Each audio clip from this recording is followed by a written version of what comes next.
So it is Throwback Thursday, and you're joining Shay's Pretty Skinny, the podcast where we are doing everything except keeping it cute about self-love, resilience, and personal development. Now, I've said this once, I've said it twice, and I'm not going to hesitate when I say it again.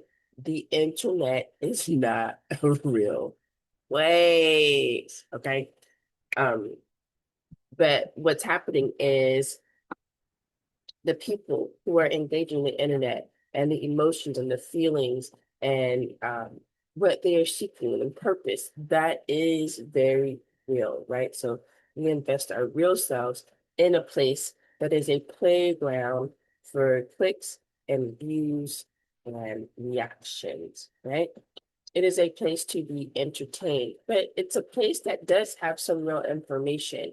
And so we are always trying to differentiate between what is valid and what is popular, right? What grabs our attention and things that really work. So every day we're told who to date, who to avoid, who texted us too fast, who ghosted us, who's toxic, and who's exactly the prize. But what if I told you that dating life has been taking the same psychological test that you took when you were about 1 year old? Okay. So for this very unreal place, we're gonna drop some real information, right? Some real information, and let's just see how it goes. So when I talk about the test that you took when you were 1 year old, I'm referring to a study that was done by Mary Ainsworth. Now, it was done in the 60s and it was called the Strange Situation. The same thing that she talks about, or the information that she finds out in that study, is the same thing that the internet or social media calls dating. It's the dating game, right? The dating dance. And so although they're different settings, there's the same question that is being asked, which is, can I trust you when I need you? Right? So today we're talking about love and relationship and understanding attachment a little bit. Not trying to be an expert or get a degree in it, but just understanding how that works. Because we use the word love, but the word trust comes secondary, right? But they kind of go hand in hand.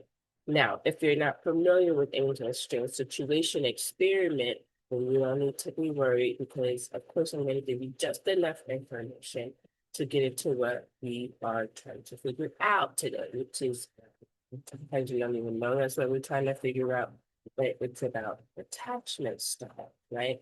Um, that experiment wasn't about babies just crying whenever the caregiver left the room. So scenarios were set up. They kind of outfitted this room with things that a child would be interested in, toys, just, things that you would be curious about as a child.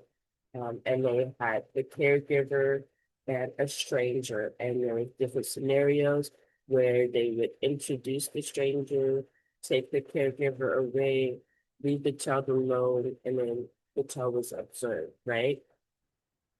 Now, that experiment was really measuring how humans regulate stress in close relationships. And that same regulatory system often carries into adulthood, uh, but it isn't something that can't be changed. Okay. So get comfy, get snacks, get drinks, whatever you do to relax. Because this should not get you hyped up, right? But it should be an area of interest. And let's go ahead and connect these dots real quick. So, patterns of attachment. Um, in this experiment, Mary Ainsworth, she observed toddlers about 12 to 18 months old, and there was a series of separations and reunions with the caregiver. And the important part wasn't whether the child cried or not. It was what happened when the caregiver returned. Okay, that was the focus. And so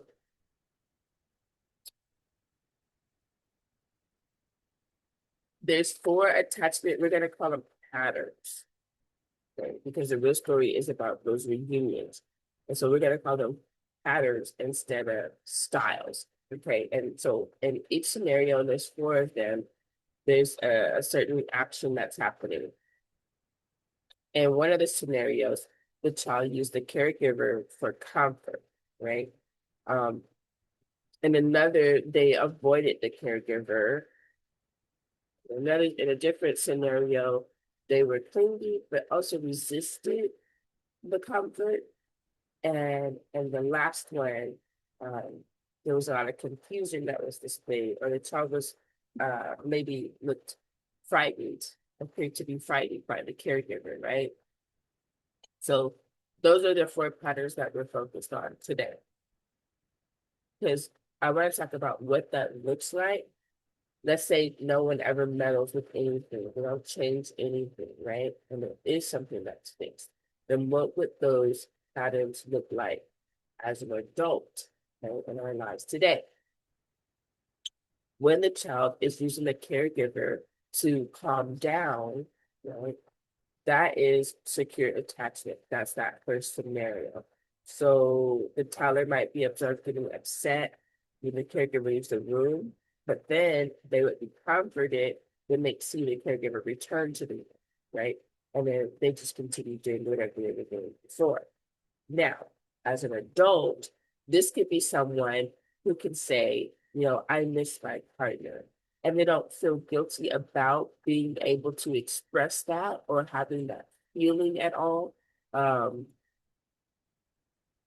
don't feel ashamed or needy by saying that they miss their partner, right? In general, they trust people as well. They have communication skills. They can communicate directly and express themselves, say what they mean what they say. They're able to participate and repairing a conflict instead of just trying to avoid it. Uh, they don't assume that someone's going to leave them because they had a conflict or a difference of opinion. All right. And they enjoy independence without feeling or without compromising the closeness that they have with their partner. So they're able to hook out with friends, able to pursue a purpose and things of that sort, right? So that's our first scenario. When you notice that the child explores after reconnecting, that's also something to pay attention to because adults do the same thing. When we are in healthy relationships, that relationship becomes a support base that allows us to pursue careers. We're able to go out and be separate and work, right? And be excited about returning back home. That's what we talked about, having that safe space at home, and that it should be a safe space, right? Because that's your home, that's secure base, right? It allows you to go out with friends, have a good time, and still want to be part of your partnership. It's not an either or choice. It allows for creativity. It allows for these stages of life that we go through when we are pursuing purpose without damaging the relationship, right? So oddly enough, that security happens in all types of dynamics as well. It could be in a monogamous relationship. It could be in a poly arrangement. It could be in a same-sex arrangement. It can be interracial, interreligious, whatever the dynamic is that the participants are entering in by agreement. Okay, a secure base can be established, experienced in the relationship. Those things do not have a bearing on if the relationship can be secure. Okay. So these are the couples that we swear do not love each other. Why? Because they're not posting 50 quotes every Thursday on the internet, because they are not posting pictures and showing how happy they are. So if we can't see how happy they are by evidence of a social media scroll, then you know what? Maybe they're just not that happy. In all reality, they are very secure in their relationship, and there's not a need to be performative to prove that to anyone who's looking up, right? They're experiencing experiencing it with each other. Next, we have an avoidant attachment. And what happened is when mom returned, the child may have ignored the caregiver, right? And so at first, the researchers thought, okay, this child is independent because they're not needing that comfort upon the return, even though there was some fear felt. But later on, because other people have repeated this experiment, that's what, experiments are all about. Can they be repeated and added, taken away, whatever. And so it was repeated. And later on, some other studies, her name is Mary something, uh, some other physiological studies showed that many of the children who reacted in this way had elevated stress hormones. Okay. So even though they appeared calm on the inside, the nervous system was working hard. Okay. They were not okay. And they had simply learned that. If I show that I have a need, it does not necessarily mean that my parent is going to come and comfort me. Now, that may be also the theory with when we have kids who cry and say it's not going to hurt them to cry. They learn that just because I'm crying, I have a need. That's how I communicate that need. But it doesn't mean that my caregiver will respond to that communication, right? So let's fast forward to adulthood. That's maybe when we're saying things like, I'm okay, I'm fine, but we know that we are not. The other person does not because we're able to match those behaviors, right? We're thinking that we don't need any. Uh, Sometimes we might say that relationships are too much work. And so it's not worth the energy that you have to invest. And with that comes the behaviors of intellectualizing our emotions, disappearing or withdrawing when there's conflict, difficulty asking for help. We have discomfort when we're receiving affection. It's questionable to us, and we value our independence above intimacy. It becomes an either or. It is not something that we can experience simultaneously.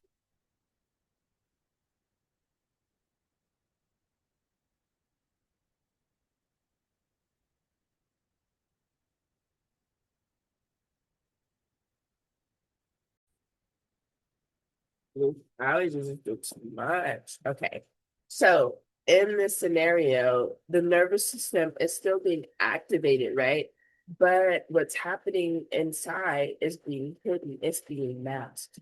So in this scenario, you ask how they're feeling, and then everything seems okay.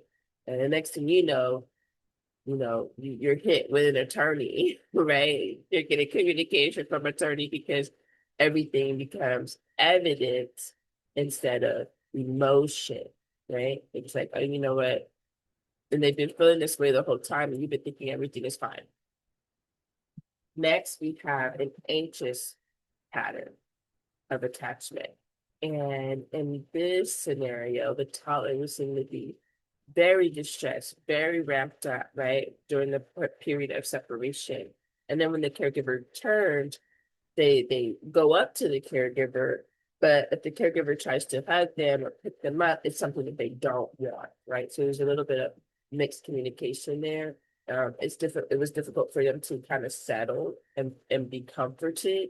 So what happens to that little buddy when they're an adult? Well, they might be one of those rampant texters, right? They're texting repeatedly. Or if you're not responding to the text, there's a delayed response to the communication, then they're overthinking why you haven't responded. Maybe they are seeking constant reassurance. There's a fear that, okay, this person is going to leave you. If I don't look the right way, if I don't do the right things, right? They're going to leave me. So there's a fear of abandonment. And they interpret neutral behavior, not constantly being nonchalant, but just a neutral, regular neutral behavior as being rejected. So the internal message becomes, okay, stay close, but I'm staying close, not knowing if this person is going to stay, right? So they're craving this closeness, but they're also struggling to feel secure when they have the closeness, right? So it feels like you might be getting pushed away. Okay. So in this instance, this is the person who's already planned the breakup after you used one period in a text instead of the three heart emojis. Because I can see that means that you don't love me if you don't use the heart emojis. Okay. So you guys take that lightly. Okay, not making fun of it, but I'm pretty sure we can see some of our behavior in these patterns of attachment. The last one is the disorganized pattern of attachment. And it's fair to note that this is something that was added later by other researchers, but it was observed with the child freezing, right? They might start going towards the caregiver, but then shy away, right? And run and do something else. They appear to be frightened by their own caregiver. So the behavior that's displayed is a bit contradictory because usually the caregiver is a source of comfort. And in this scenario, they're both a source of comfort, but also the source of fear, right? So as an adult, then relationships become very confusing. Um, you're getting I love you this moment, but I hate you this moment. I don't want you to leave, right? I'm packing my things, but then, okay, I don't want to leave, and I don't want you to want me to leave, right? So it's always just thinking back into close because there's a fear of being left, abandoned, disconnected, hurt. And so some people are like, oh, that person is bipolar. Can you like to use that when the weather is doing the opposite too fast? It makes a change too fast. Then we would call the weather bipolar, right? But these adults, this behavior in adulthood often results in experience of instability as far as relationships. There may be emotional volatility, there may be difficulty trusting, there's disassociation during conflict, and there's that attraction to the bad boy, bad girl, right? Which is really just an attraction to chaotic partners. That's what it means. It doesn't mean that these people are exciting. It means that uh, it gets our nervous system going crazy. Okay. And that's something that we've become accustomed to. And sometimes that's what we're talking about when it's the, oh, I'm anxious and fluttery when I see that. And we take it as a good sign, depending on our patterns of attachment. It's not a healthy sign for us, right? But we have to know that about ourselves. And so in this case, the nervous system has no consistent strategy.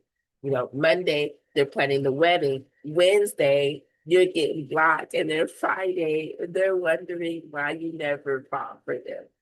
Well, you blocked me. So you said no to me. Right? These are the people who do things for the chase. They try to create a certain action from you. They're trying to control how you act in the relationship. They want to create the story or narrative of what they think should be happening. And that creates the quote unquote excitement in the relationship, right? There's supposed to be boring moments in relationships and in life. Like those are calm moments. Like everything is not getting your nervous system hyped up. Okay. It's weight on your nervous system when that is even happening. So attachment isn't about whether someone, likes texting or anything like that. We mix up attachment patterns with personality traits. Okay? Not the same thing. It's not even about if they're introverted. It's not about if they're masculine or feminine in their response. Attachment is usually something that shows up when intimacy, conflict, separation, rejection, or vulnerability into the conversation, which is the real, right? And attachment patterns don't have to stay the same. We can learn different things that change our attachment pattern, that change our feeling of safety. And that's the big, to me, that's the beauty of learning better, to do better for ourselves. And so that's why I love to do this kind of work and break that information down, hopefully at a level that is a little more digestible, and we can apply that to our everyday experience. It can mean something other than being in a study, right? So what's going on in childhood is just the nervous system's first blueprint for intimacy. And this is probably the biggest misconception, because attachment is relatively stable, but it's also plastic, right? It's malleable. It can change through repeated corrected experiences. So you may have role models who enter your life, and it shows something different than what your caregivers showed when you were growing up. Doesn't make it right or wrong, it just makes it different. If you only stayed in that environment and everyone that you know just repeat the cycles that your caregivers repeat to you, that is the world. That is how the world works. And so then you develop um, mechanisms to maneuver that world. But as soon as something different gets introduced, then that's when you're able to make a different choice. That's why people like to isolate, right? If you're going to be an abuser as a parent, you don't want your child going to schools. You don't want, and I'm not against homeschooling, because I do that with my child, but it is definitely a perfect storm, right, for controlling that environment and eliminating all other choices except what you're willing the child to do and experience, right? But if there are other things introduced, when you meet people at church, or when you're going out to other social settings, right, it can change through those repeated corrective experiences. Things that can shift attachment include um, being part of healthy romantic relationships. So let's just say you don't get married, but the reasons that you don't get married is because something doesn't align. Maybe you like children and they don't. Maybe your career is something that the person's not able to support, right? It's not something that's toxic. It has nothing to do with cheating and all these other things, right? Maybe you go through therapy and you participate in psychotherapy. Maybe you have emotionally safe friendships that let you know that, hey, a relationship can be safe. Um, Maybe you do have secure parenting, right? Whether that be your biological parents, your grandparents. It's the model of parenting, right? Maybe you had foster parents, godparents, but you get um, that you get that model introduced to you. Maybe we go through trauma recovery, we address our trauma, right? Maybe we become self-aware and we build emotional skills. All of those are opportunities to choose differently, right? Now, researchers sometimes call this earned secure attachment. Let me see. They call it earned secure attachment. Um, so it's not something that you had at first, but it's something that you develop. So if you grew up insecure, but develop secure patterns later through healthy relationships and intentional growth, that's what earns your attachment. And that's the work that I like doing. That's what I'm talking about all the time. When you are a child, you don't get much choice to choose what type of environment you're growing up in. Even when you notice that it is not healthy, right? You still have to figure out a way to eat and to be cared for, and we survive the best way we can. But when we become adults, we can choose something different if we want to. How do we choose something different if we do not know it's available? Everybody's on the internet, on social media.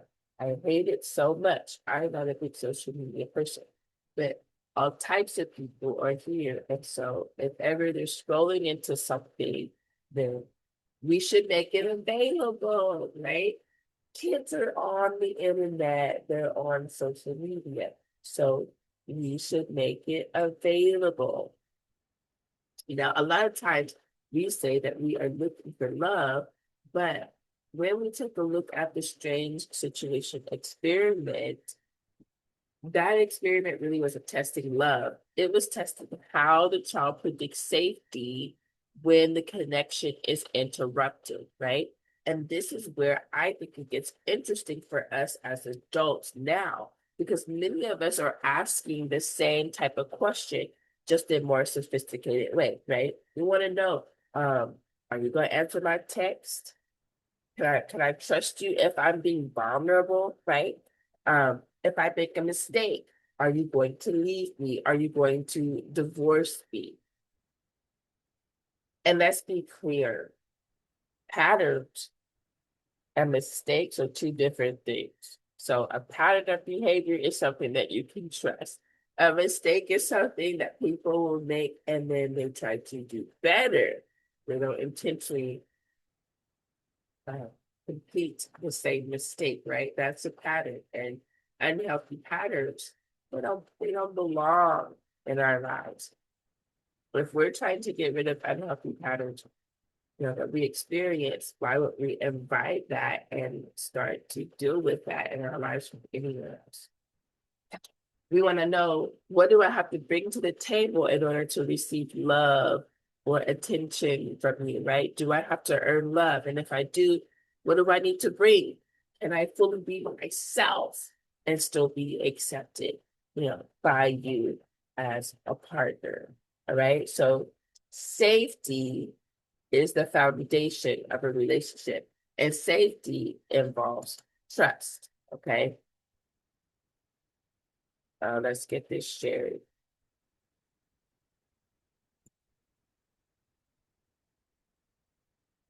Safety involves trust. So when we talk about those statements,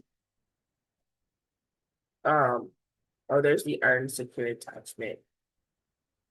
When we talk about those statements or those questions, those things are often echoing the same underlying process that study observed in the laboratory, right? How we respond to separation, how we respond to reunion, how we respond to the expectation of emotional safety. What does that look like in our behavior? Okay. And that link is why attachment theory remains one of the most influential frameworks for understanding the adult relationship today. Now, sometimes when we're on the podcast, we just go about how we feel. We're just pulling things out of our butts, or we're pulling things that, from our own personal experiences, which are not to be overlooked. They're not to be overlooked. When they say a clock was right twice a day, you know what I mean? So there are things that can work. The thing is, how long can this strategy work? Does it work for, catching them and reeling them in? Will it work for maintaining a long-term relationship? That's the key. Those are the things that we need to be asking ourselves, because um, one of the most interesting observations is that many social media debates about relationships and the conversations about dating aren't really about dating. Okay. They're conversations about how safe a person feels when they are engaging in a partnership. Okay. When someone says, I don't need anybody, if he wanted to, he would.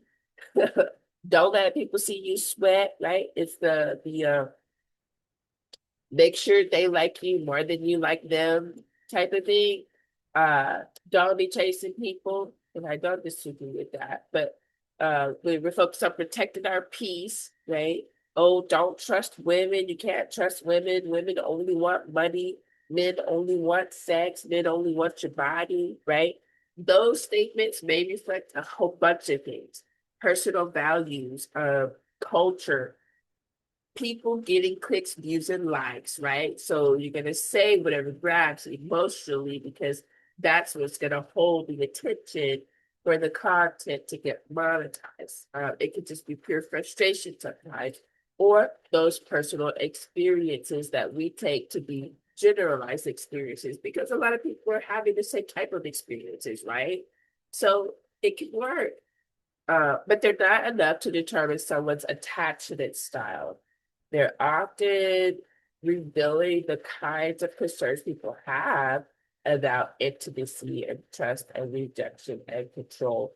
But it's not necessarily providing an understanding of who you are and the type of attachment pattern you may be dealing with your partner, especially if you're already in a marriage or you do want to work on something, then an attachment style is something that can be beneficial to identify. What if we're calling people toxic when they're actually protecting themselves? Because we love to do that, right? I talk about that all the time. How we love to use the N word, not the or the but the is, right? The narcissist. Everybody's a narcissist today. If they do something or they're mean, they're a narcissist. So it doesn't necessarily mean that though. Someone who has repeatedly experienced betrayal, they develop some protective strategies that once worked and it made sense, but now in this union, it doesn't, right? It's not a strategy that's maintaining a stable relationship, a stable, healthy relationship. So those strategies did become barriers to a healthy relationship if they are not changed, if they are not identified, if they are not worked with, right? And so protection can look like rejection when you don't know someone's story. And we love that word modern. So modern man, modern woman, I'm going to call it the modern relationship, the modern courtship. It isn't just about attraction anymore. It's become this constant evaluation of responsiveness, consistency, honesty, exclusivity, and just like emotional availability, right? If you're, excuse me, if you're emotional available, I'm telling you the allergies is taken today. So we end up asking ourselves, can I trust this other person? Can I trust my partner? Can I trust this person I want to be my partner? And dozens of times we're doing that before we even, really get into the dating stage. It's a lot for us to get there, right? So for someone who has a history of inconsistent relationships, even small behaviors, if there's a delayed text or somebody cancels a plan or there's too big of an answer on something, that can carry much more emotional weight than they would for someone who feels generally secure. Like the person in the getting to know stage is open to the getting to know, right? But then there's people who want everything right on the table right then. If that cannot happen, then you're not the person for me, right? But sometimes in those type of responses, it's because we don't want any surprises. It's because we have that fear of abandonment. It's because we don't know if we can be safe being ourselves. We don't know if we can trust you. We don't know if this is the secure base. And how would we know if we're not allowing that time, that process of getting to know? We want the blueprint. Show me the blueprint. Let me know this is perfectly made for me. Right? It's that anxious pattern of attachment. And so there's some common challenges, right? The internet is here for us, but it can also ruin us because as far as relationships are concerned, the internet rewards protective strategies. Okay. Social media is often rewarding certainty and confidence, even when you're faking it to make it. Oh, don't you ever double text somebody. If they don't respond, they do not want you. There could be reasons for the no response. That's why discernment is so important. Oh, make them chase you, right? If everybody's chasing everybody, who's gonna get caught? Everybody's running because they chase it. We're the ones in the position to be caught, right? Uh, we're always being told to have the upper hand, because if we don't have the upper hand, then we're going to get taken advantage of. And that definitely can feel empowering because there, those are strategies offering a sense of control. But the challenge is that some of these approaches may also discourage us being vulnerable. It may discourage the curiosity. It may discourage direct communication. And so the very qualities that help healthy relationships develop are being discouraged, right? Sometimes for the clicks of use, but sometimes because that's what we want to hear, because we find comfort in those things because we're very familiar with them. I need a smartphone, right? So are we teaching people how to build intimacy, or are we teaching them how to avoid getting hurt? Because those are two different things. They're not the same. Okay. And in the experiment, researchers didn't judge the child by how they behaved while the caregiver was gone. The focus was on what happened when the caregiver returned. And that makes me wonder if we sometimes focus too much on how people act during separation, right? Oh, they ghosted me, they played games, some people want to take a break, they seem distant, but we're not focused enough on how they respond when opportunities for repair arrive, when they do come back to apologize. Can they apologize? Can they reconnect after conflict? Can they tolerate healthy closeness, right? Can they repair trust over time? Again, especially when we're already in marriages and commitments that we would like to maintain, that we would like to work on. Maybe we got together in earlier years, right? There will be different stages of development as we grow together. That's what growing old together is about. So those moments may tell us more about relationship functioning than first impressions just by themselves. And so I think one of the greatest misconceptions about attachment patterns is that they're personality types. They're not personality types. Okay, they're adaptations. Every attachment style is developed for a reason. Experiences, right? And so at some point in our lives, it probably helped us survive emotionally. But survival and connection are not always asking you to do the same thing. So when you survive your childhood, it may not be appropriate to survive your relationship. Okay, as children, we may have been asking, is someone going to come back? And as adults, the question, it sounds a little bit different. Are they going to text me back? Can I trust them? Do they really love me? Am I too much? Am I enough? That question is being asked a lot. Am I enough? And so different words, but the same nervous system response. That's why I like to focus on regulating from nervous system and things that we do for that. Maybe that's why courtship feels so exhausting today to us, right? We're not just two partners, but we're unconsciously testing old predictions about love. And some of us expect abandonment. Some of us expect disappointment. Some of us expect chaos. Some of us expect control, right? All from things we experience in our childhood. And some of us don't expect anything at all because expecting anything brings disappointment. I've definitely been that person, right? So disappointment trains us not to expect anything, right? Or you might be living a miserable life when people don't live up to those expectations. One other thing that I think is important, of course, is self-love. Okay. Sometimes you don't know what love means for us because we haven't loved ourselves. We don't know what it means to love ourselves. And so there's not a standard that has been developed, and there's not a standard for someone or a pattern for someone to look on and see for us, right? We treat ourselves like trash, and that's the standard we have set. And so why would anyone raise above the bar that we set for ourselves, right? But here's the beautiful part. Attachment theory doesn't tell us that we're trapped by the childhood. It tells us that healing relationships can rewrite our expectations. Okay, we can have a safe friendship. We can have a healthy partnership. We can be skilled. We can pursue our purpose.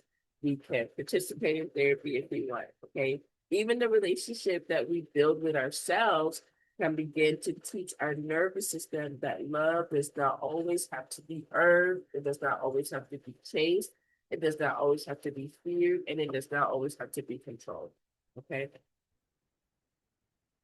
we want to control for predictability. So before we ask whether someone is emotionally available, it's important to ask ourselves, why does my nervous system, like, what does my nervous system expect love to feel like? Okay. Because sometimes we're not rejecting the person standing in front of us. And we talk about that a lot, but we don't talk about why. It's what the nervous system has been trained to do. Okay. So responding to someone who left years ago, or someone who no longer has to have a primary seat in our lives because they're not the hand that feeds us. Okay. So if that's true, then maybe the goal isn't to become better at dating, but it's to become safer with intimacy. Because here's the thing, people don't just date from their preferences, okay? They also date from their predictions. And if your nervous system is predicting abandonment, then that's what you're going to search for, okay? You're looking for it. And if you're looking for it, you definitely will find it. When it said, seek and you shall find, okay? They say, don't look at a person's phone if you don't want to find out. Just go find out. All right. So if your nervous system is predicting inconsistency, that's something that you'll embrace. That's just how men are. That's just how women are. Okay. You'll do that before something healthy even arrives. That's the settling for. Okay. So healing isn't just convincing yourself that everyone is safe. Healing is teaching your nervous system that not everyone is dangerous. And that can be a bumpy road. Okay. The healthiest relationships are not built by two people who have never been wounded. It's not. They're built by two people who are willing to stop asking each other to pay the emotional debt of someone else's mistakes. I'm gonna say that again. They healthy relationships are built by two people who are willing to stop asking each other to pay the emotional debt of someone else's mistakes. Almost like it's a clean scoreboard now. It's not that you're like my dad, you're like this, you're like my aunt too. It's not. That's not a clean score, right? So dating doesn't create attachment patterns. Dating exposes them. And that's something to be well aware of. And I know that's a lot to take in, so I'm gonna just kind of put it right there. Maybe I will make it a series, I don't know. But if I'm talking about relationships, that is the really bit I want to talk about that. Because understanding ourselves helps us understand so much more about how we engage others. So until next time, don't just answer questions, okay? Question the answers, especially the ones for yourself before we go out here and play this game of dating.